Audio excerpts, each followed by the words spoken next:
Hello everyone welcome back to my channel. मु आज आपण मानक गोटे चटनीर रेसिपी करके देखेबी।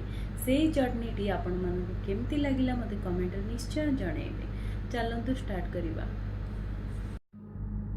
देखंतु प्रथमे मु गोटे पियाज और गोटे टमाटो को काटी नेली। काटी सारिबा परे गोटे कढ़ई रे तेल सहित टिके चना डाली आउ टिके बिरी डाली को भाजी नेली। टिके भाजी हो सारिबा परे सेथिरे मु 1 कप बादाम पकेइली।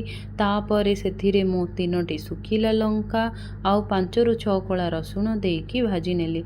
टिके भाजी सारिबा परे सेथिरे मु काटिकी रखिथिबा पियाज आउ टमाटो को लूण सहित टिके भाजी नेली आउ 5 मिनट पई घोड़े नेली।